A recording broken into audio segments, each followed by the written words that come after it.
All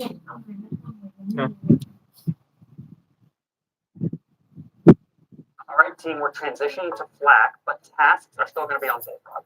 Did nobody see my Poppy Dog post? Because he...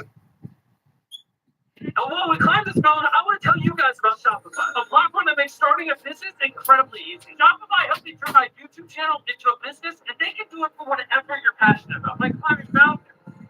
If you've ever bought my merch or vehicles, you've used it. I'm forever grateful for them because I've been using them since I hit 1 million subscribers. Shopify powers businesses in 175 countries. Starting a business can be scary. Is it magic? Is it luck? None. It's habits. The small decisions that you make every day determine the wealth you create tomorrow. Sounds surprising? Well, before we start, let's remember the words of Aristotle. We are what we repeatedly do. Excellence, then, is not an act, but a habit. Have you ever wondered what separates the person stuck in the 9-to-5 grind from the one building financial freedom? Here's the spoiler. It's not a secret inheritance or lucky break. Well, then what is it exactly? How do people achieve financial freedom and Hello, and people, next video.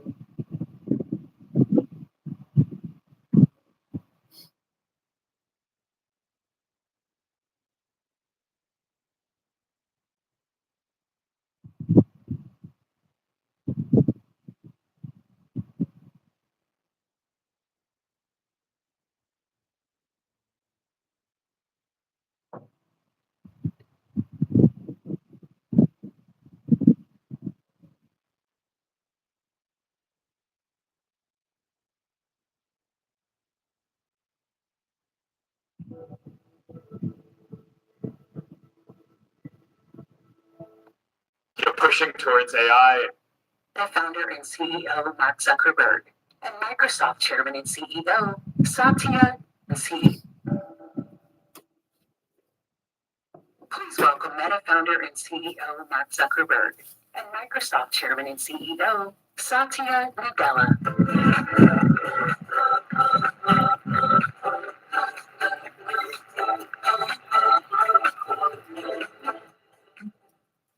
All right, good to see you all again. Yeah, I hope it's been a good day. A lot of exciting stuff. Really grateful to be here with Satya, who really does not need any introduction. He is sort of the legend who is behind the great transformation of the greatest technology company of all time. Thank you, Mark. Basically leading, pushing towards AI and cloud and all these important areas. And you've always been, from my perspective, a kind of friend and ally on the open source work that we've done. So I've really appreciated our partnership on this over time and the counsel that you've given me on how we should approach building out the Llama ecosystem and the infrastructure around that. So thank you for being here. No, really appreciate it. It's my pleasure, Mark. And I should say that, my earliest memories being you, when I was working on Bing in 2008 or 9 and so on, and getting this massive lecture from you on something I was wrong about, which is even more embarrassing. Yeah. I remember this. I always remember this. You said the web needs people. You need to see people. I'll never forget that. The ability to actually have a profile page everywhere you go, and that's an memory I have. Well, I appreciate that you've forgiven me for that. Although the web does need people, so I guess at that level I was correct. But the agent stuff. I think maybe both. Thank God. Yeah. But anyway, so you've said a number of times that this moment in technology around the growth of AI sort of reminds you of some of the important transformations of the past, from going to client server and the beginning of the web and things like that. So I'm curious to. Yeah. So for me, I grew up when sort of the client was being born. I joined Microsoft just after Windows 3, and so I saw the birth of client server, then the web, mobile cloud, and then you could say this is the fourth or the fifth, depending on how you count. And it's interesting, right? Which is each time there is this transition, everything of the stack gets relitigated, and you get just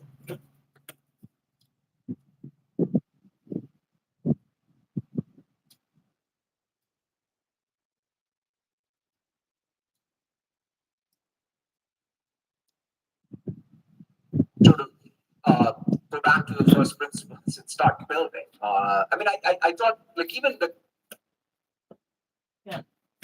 อ้าวทำไมอันนี้มันมีเศษเหมือนผมเด็ดไปนะเขาเห็น ไม่รู้สิว่าเราซื้อมาเมื่อ เอ เช้า อแต่ว่า ผมมาสิ ผมที่เขาที่ขายข้าวเหนียวผมไป ร้านหมูปิ้ง เดี๋ยว เออก็ดึงออกมา นั่นไง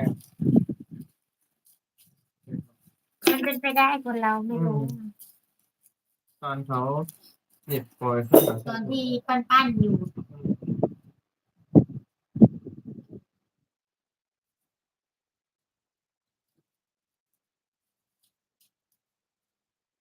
อ๋อมีเส้นเดียวแต่มันยาวไงยาว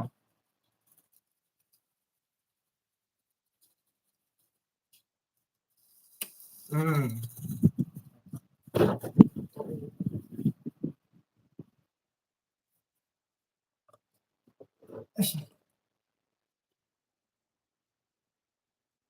the shape of the cloud infrastructure for me that I built starting, let's say, 2007, 8 to what have you. The core storage system for training doesn't look like the core storage system you built. Or this workload of training, right? The data parallel synchronous workload is so different, let's say, Hadoop or what have you. So the fact that you kind of have to rethink everything up and down a tech stack with each of these platform shifts is sort of what I think we face from time to time. It sort of grows from what was there. The red was born on Windows, but it went far beyond that. That's kind of how I think about this as well.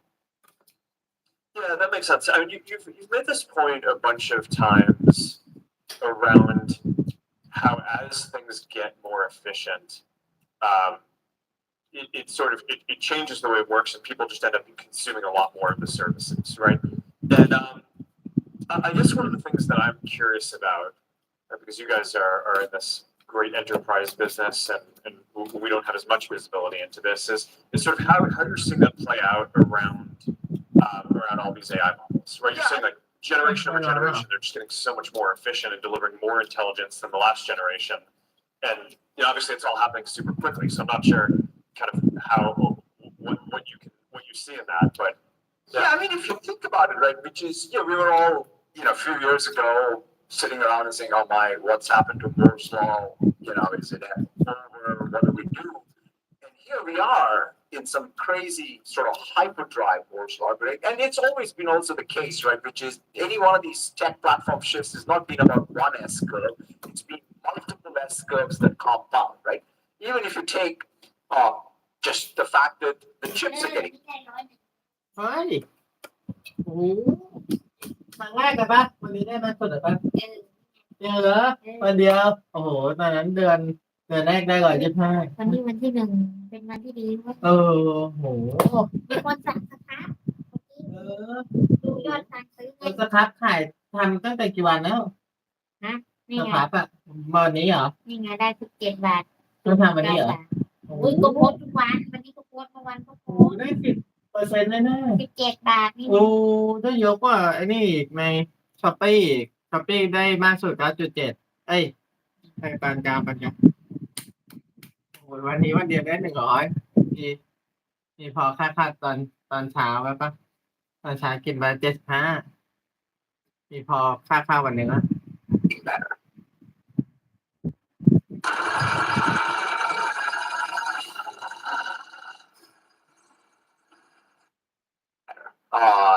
People like Jensen or Lisa are doing tremendous innovation.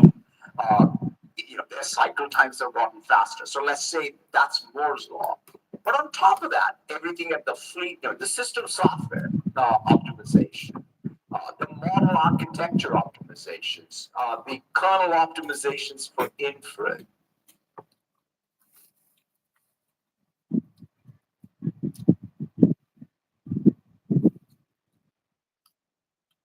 the app server, even the prompt caching, how good we have gotten in. And so you add all of that up for every 6 months to 12 months, you have a 10x perhaps improvement, right? And so when you have capability improvement of that rate and the prices drop at that rate, fundamentally consumption goes up. So I'm very optimistic that we are at a stage where deep applications can get built. And so these things where you have an orchestration layer with these agents with multiple models, I feel like No wonderful. How are you?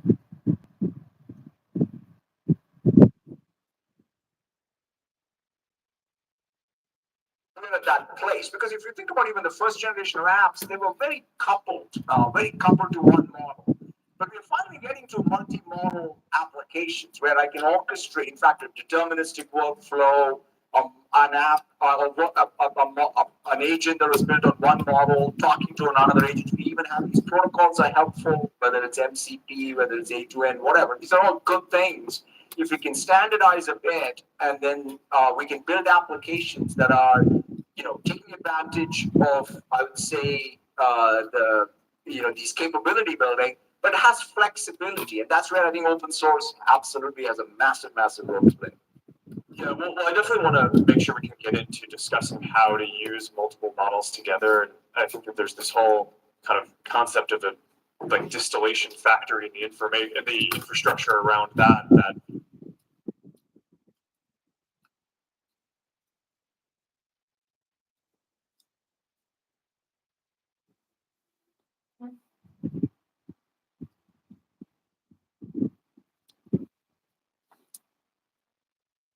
Hello wonderful. Nice to meet you.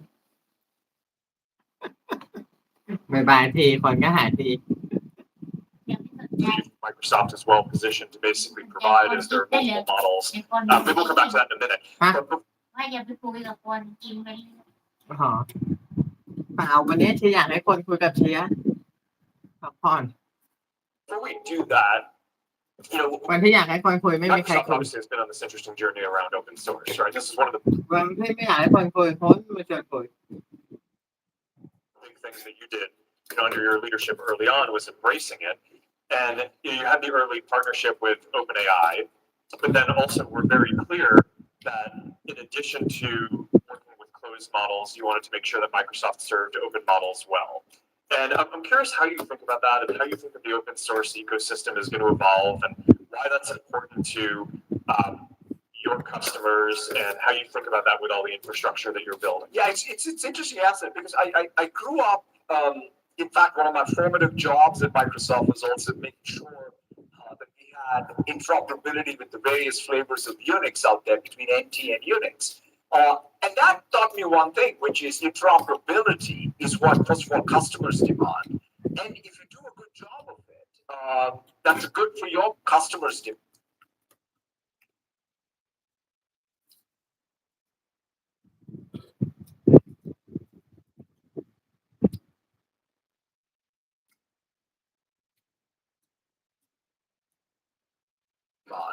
And if you do a good job of it, that's good for your business, and obviously you're meeting customers where they are. And so to us, I think that's what shaped my thinking when it comes to open. I mean, I'm not dogmatic about closed source or open source. Both of them are needed in the world. And in fact, I think customers will demand it, right? Even if any one of us has dogma, it doesn't matter because at the end of the day, the world will break that way, which is there will be a need for it. So given that, I think, for example, there was SQL Server, there was MySQL or Postgres. There's Linux, there's Windows. In fact, there is Linux on Windows. In fact, my favorite thing to use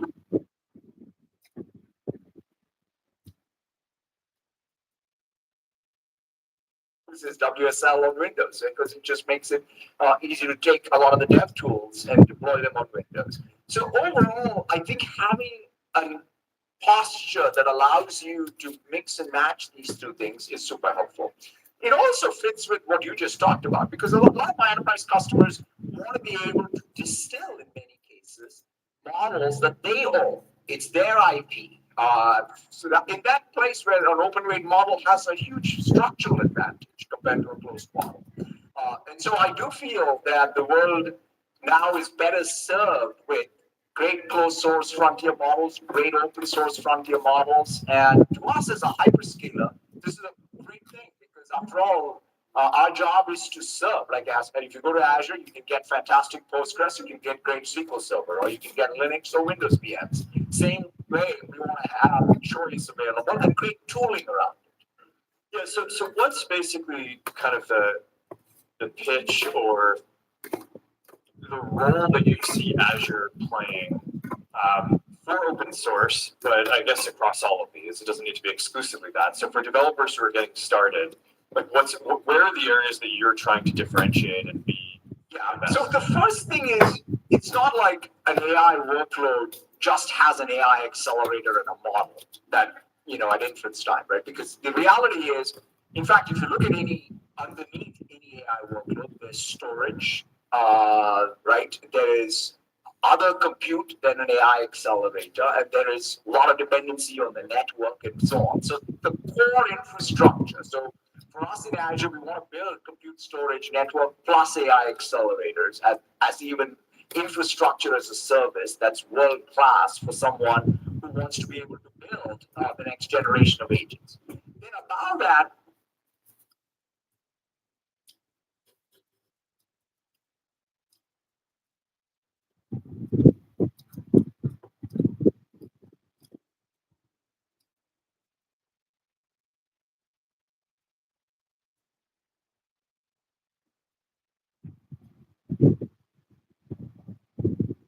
we're also building with Foundry an app server. Like, for example, every platform shift of ours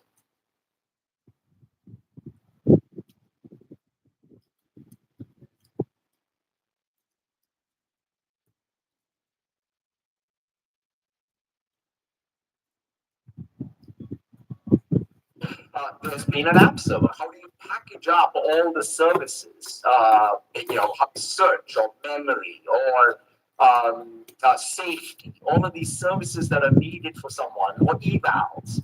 These are all things that every developer is trying to go do. So if you wrap them all in, frameworks for them, tools for that, that's, I think, the core. And then the other one is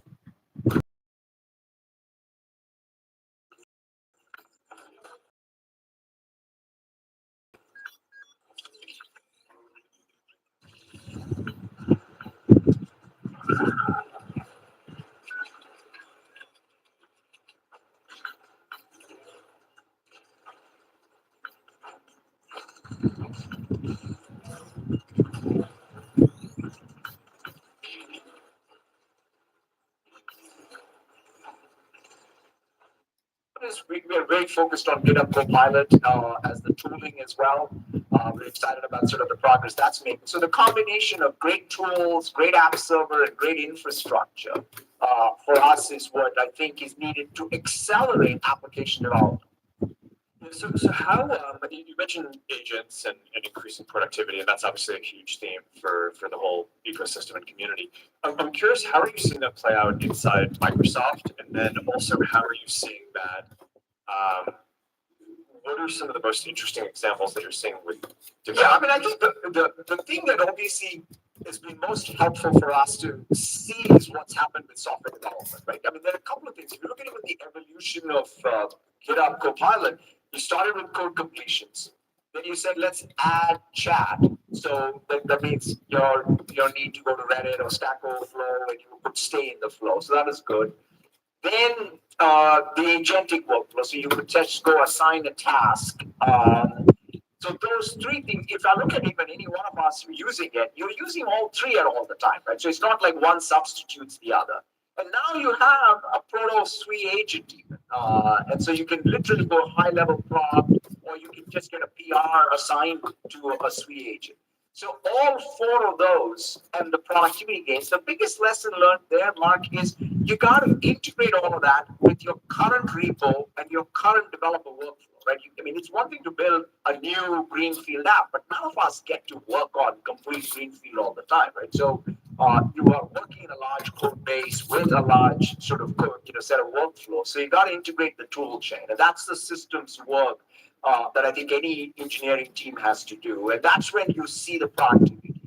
The same applies, quite frankly, for the rest of knowledge work as well. So in our case, with Copilot deployment for knowledge work, if you take sales, like, one of the things I always describe is let's say I'm getting ready for a customer meeting. The workflow of how I get ready for an enterprise customer meeting has not changed since 1992 when I joined Microsoft. Right? Basically, someone will write a report that will come in email or will be shared in a document, and I'll read it the night before.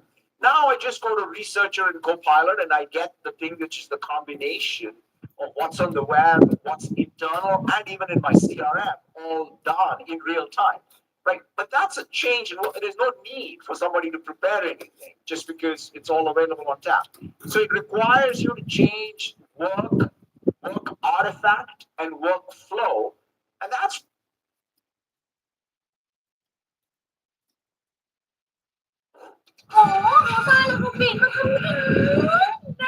จิ้มแต่สูตรแคลเห็ดเติมแต่ไม่เติมน้ำตาลทรายก็ดูปกติแต่มีไลโคปีนเกินเรื่องทำหลากหลายเมนูได้หมดรวมสร้างไลโคปีนทำเกินเพื่อมื้อต่อไปที่ดี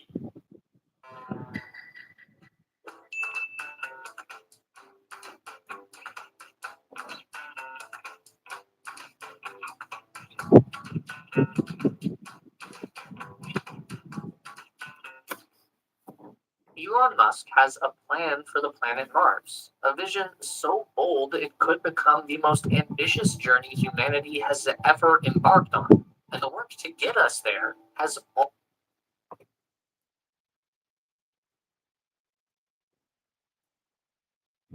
already begun. Some people would call it a utopia, others consider it a nightmare. But what we are really looking at is the future, according to the mind of Elon Musk. Now, this all began properly in 2016 with Elon Musk's grand design for an interplanetary transport system, essentially a gigantic rocket that was built for one job and one job only, to ferry large groups of colonizers from the Earth to Mars.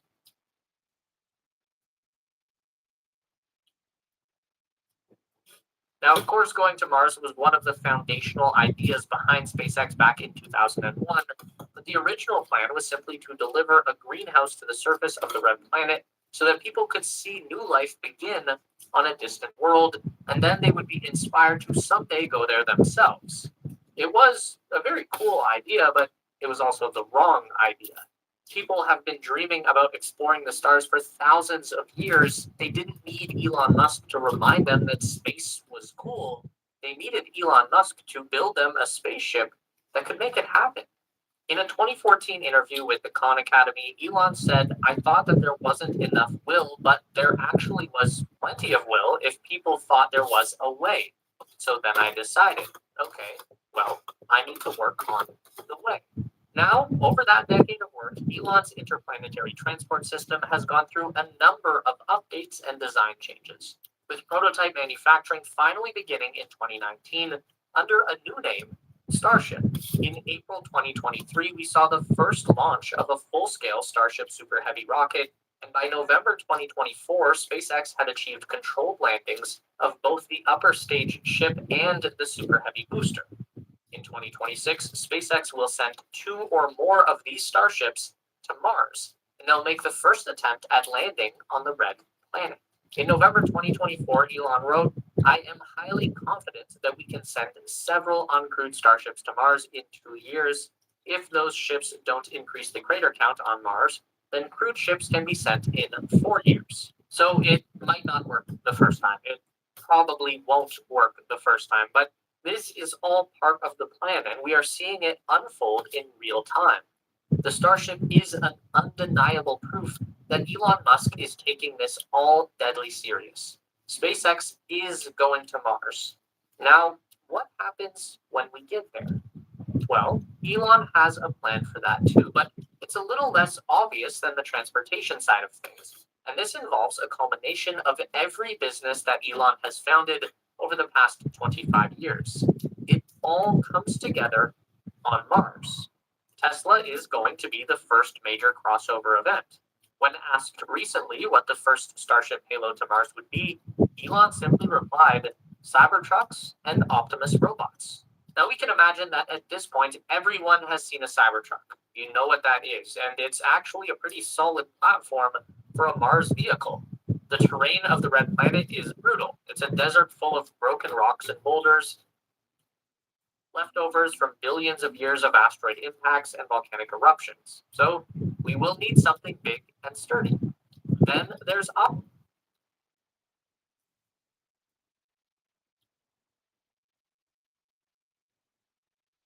also known as the Tesla bot. This is a new project that Elon has been pouring a lot of resources into. The idea is to create an artificial substitute for a human being, both in terms of abilities and intelligence. So there are a lot of very practical uses for Optimus, but the first time we saw this robot design, thoughts immediately went to Mars. And the Tesla bot will be a critical part of the plan. Optimus would become the first settler of Mars, and their autonomous humanoid abilities would allow them to begin establishing some infrastructure on the red planet that the first humans can use to survive.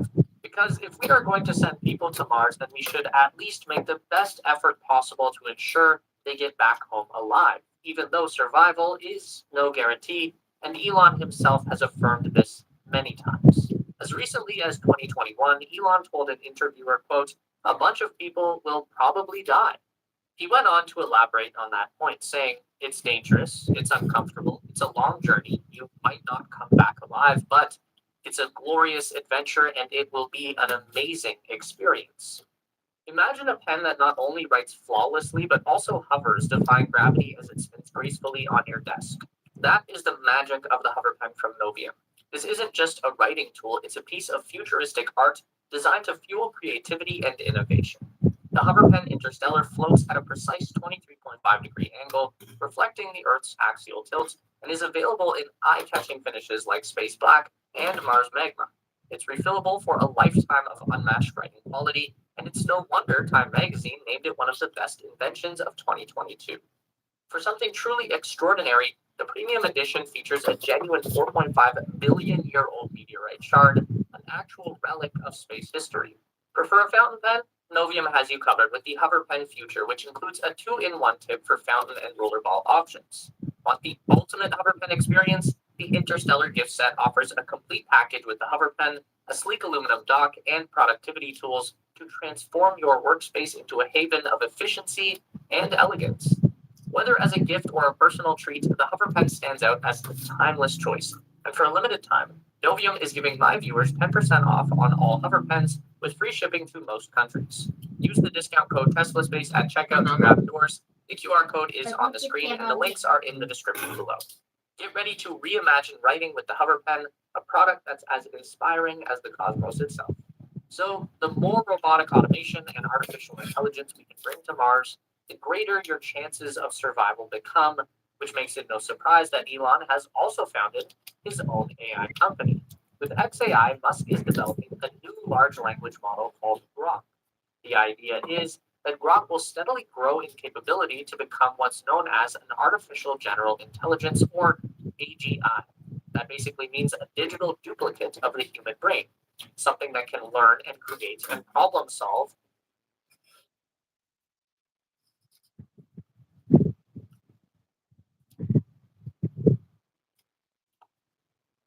all on its own. Grok could become the brain of the Mars colony, and it would be a powerful resource for people on the red planet who are cut off from the Earth by a communications delay that can be as long as 20 minutes just going one way. So if settlers on Mars need immediate help, Earth won't be there to answer, but Grok would. And that is where Elon's most unusual company, Neuralink, comes into play.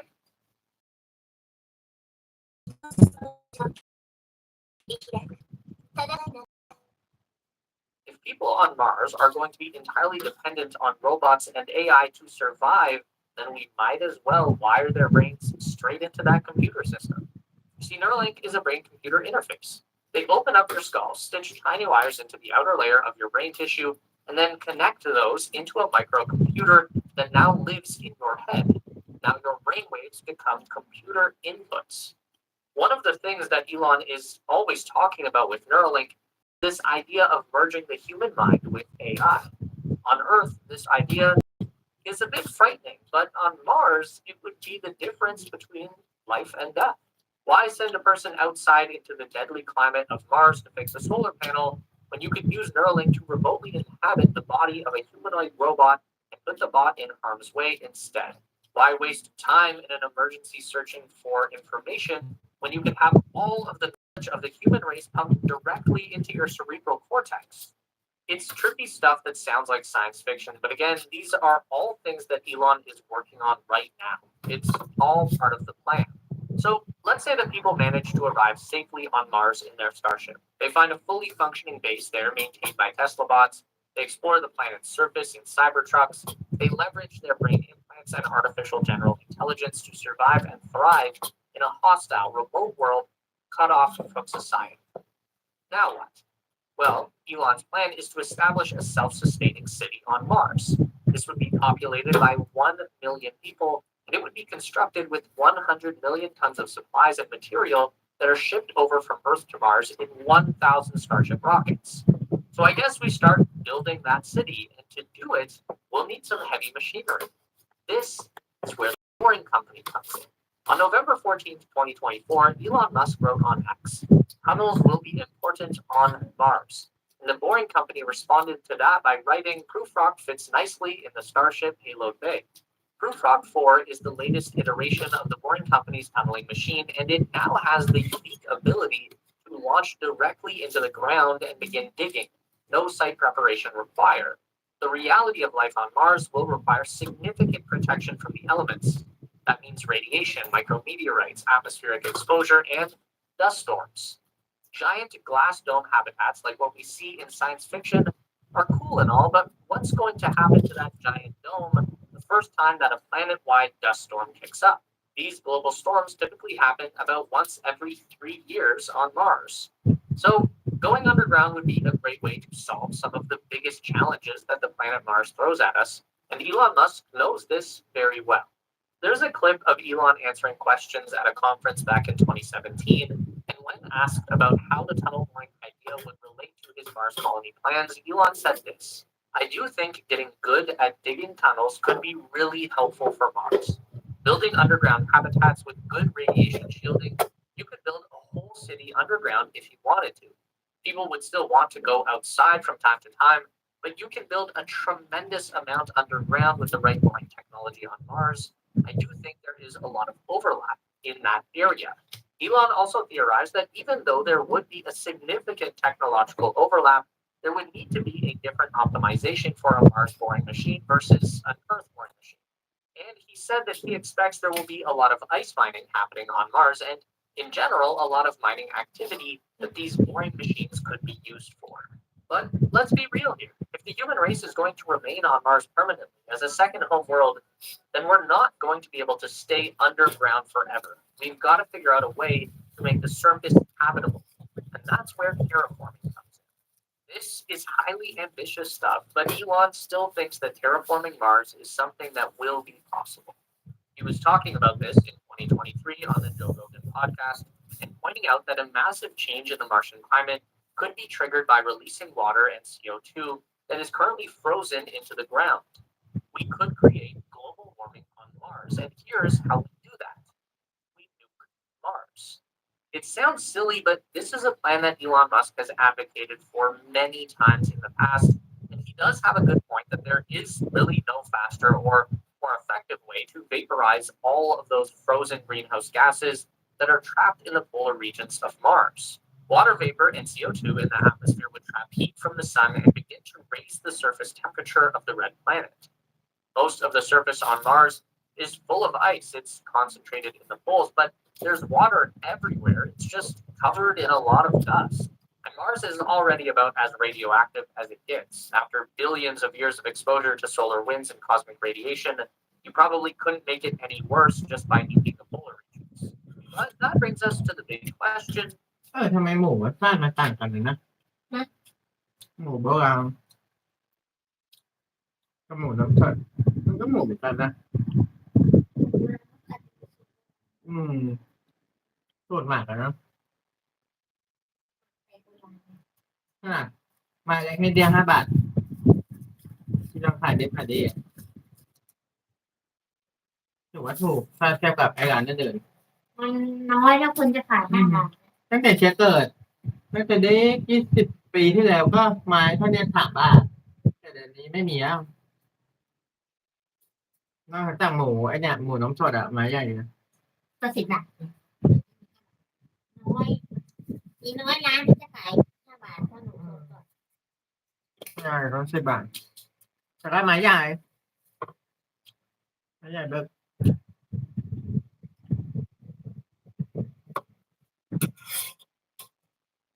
Who's in charge? If there are a million people living on Mars, they are going to need a government of some sort, a leadership structure, a legal system, a constitution that can be upheld and enforced. That's one of the things that isn't in Elon Musk's plan right now. But starting in January 2025, the man is set to become a very influential part of the United States government.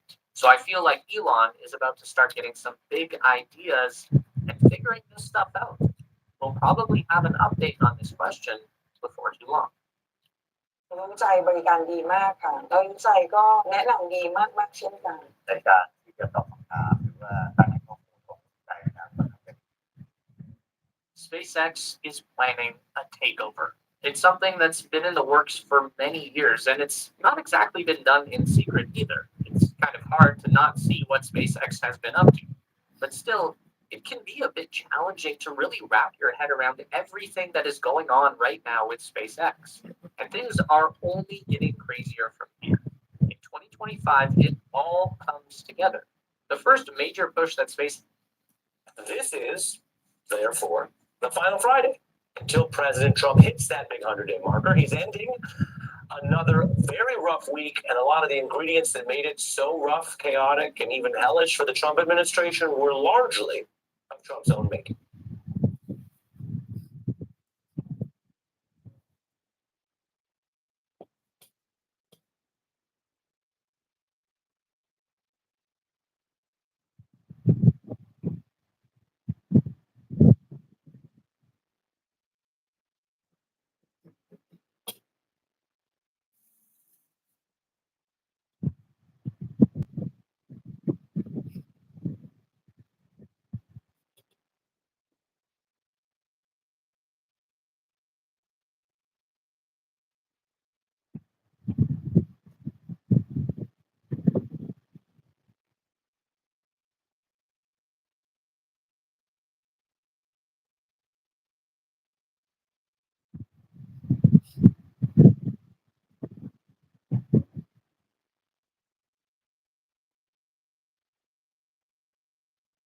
Today on Forbes, Elon Musk is running out of ideas to save Tesla. This past week, Tesla posted its worst quarterly results in 4 years. Sales were down 9%. Income plummeted 71%, hurt by a 20% drop in automotive revenues.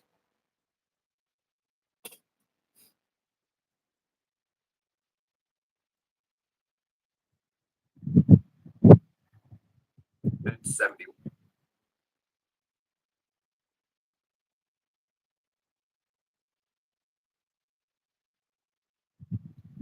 %, hurt by a 20% drop in automotive revenues. And given tariffs and rocky market headaches, the company didn't bother giving sales targets for the rest of the year. But the stock rallied as investors cheered one thing. Elon Musk says he'll soon step back from his duties gutting the federal government through Doge and return to running the show at Tesla in a more full-time capacity, accepting his other responsibilities at SpaceX, XAI, and Neuralink. However, that's not the cure-all investors seem to think it is. The problems Tesla now faces have been exacerbated by Musk joining the Trump.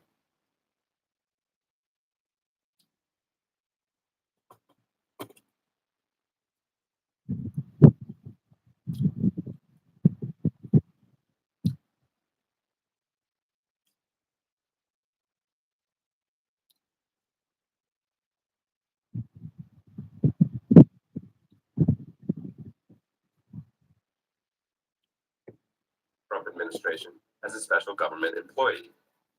Those problems include declining profit margins, intensifying competition, and a tarnished brand image. And they show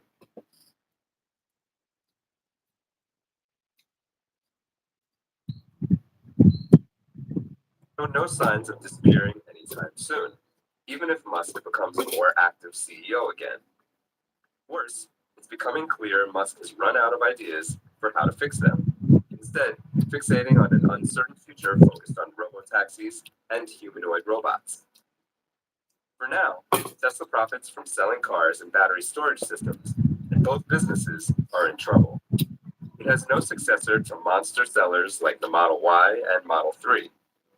At the same time, it's about to get hit by President Trump's tariffs, which are expected to chill auto sales across the industry.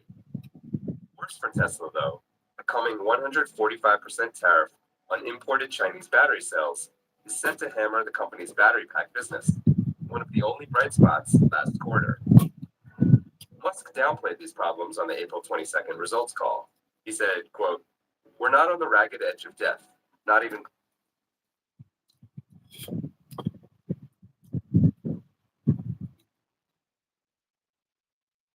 close. There are some challenges, and I expect that. There will probably be some unexpected bumps this year."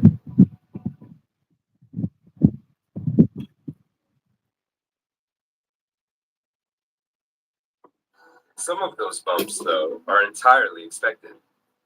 Bill Musk's political activities have been more time-consuming since Trump returned to office on January 20th, aided by $250 million from the world's richest person. His embrace of right-wing politics and inflammatory social media comments have tarnished Tesla's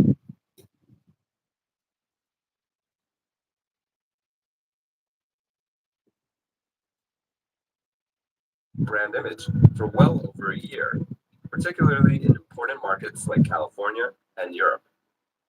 Multiple polls, including one by Marquette University Law School this month, found that 60% of people surveyed had an unfavorable view of Musk, and 58% disapproved of his Doge work. A YouGov Yahoo News survey last month found that 67% of Americans would not consider buying or leasing a Tesla, with most saying Musk was the reason. The most pressing challenge for Tesla is reversing the decline in its EV sales, down 13% in the first quarter. More alarming is that automotive revenue dropped 20%, meaning it sold fewer vehicles and charged less for them. The entirety of its $409 million profit came from regulatory credits, free money it gets from other automakers to comply with pollution rules in the US, California, and the EU. Without the $595 million in credits Tesla sold in the quarter, it would have posted a net loss. The simplest, most obvious fix for ailing sales is a new model. Rather than doing that, however, Musk and his engineers are readying refreshed and cheaper versions of the Y and 3, which went on sale in 2020 and 2017, respectively. Rather than doing what traditional automakers call a so-called full model change, where the body shape and interior are dramatically altered, the 2025 Model Y is more of a refresh of the 2024 version, with a new light bar running across the front hood and rear sections, sleeker headlights, and more aerodynamic wheels. That could provide a jolt to sales, but it's not a winning long-term strategy. There's a reason why car companies regularly release new models. Dramatic styling changes typically produce better results, according to industry researcher Glenn Mercer, who leads Cleveland-based advisory firm GM Automotive. Neither Musk nor Lars Moravy, Tesla's head of vehicle engineering, shared details of how the company plans to offer the cheaper variants on the earnings call. Industry analysts expect Tesla to do this by using a smaller, cheaper battery pack with less driving range and eliminating tech features. For full coverage, check out Alan Owensman's piece on Forbes.com. This is Kieran Meadows from Forbes. Thanks for tuning in. คุณจัดหล่อชัดทุกองศามีเรียเมนไบออยเขียวผมทำให้หน้าผมใบไม่มันตาแตก แล้วทุกที่พ่อนั้นจะไม่เยอะ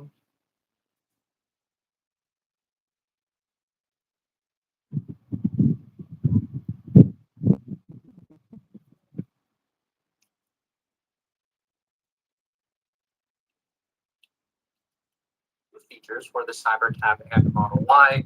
Autopilot hits a wall. Elon is giving away a free trip to Mars, and Kim K poses with her robot. Tesla's Vice President of Vehicle Engineering, Lars Moravai, and Chief Designer Franz von Holzhausen recently appeared on the Monroe Live YouTube channel with automotive engineer Sandy Monroe. The Tesla on the Monroe Live from Lars Moravai.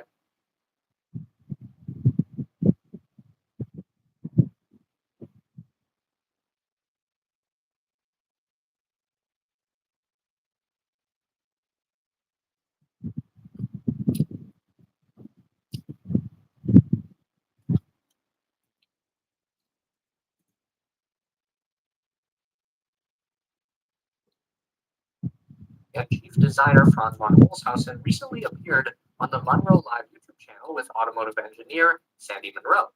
The Tesla duo were there discussing updates on two of their latest vehicle designs, the Cybercab and the refreshed Model Y, with each of them representing a significant change in Tesla's manufacturing philosophy.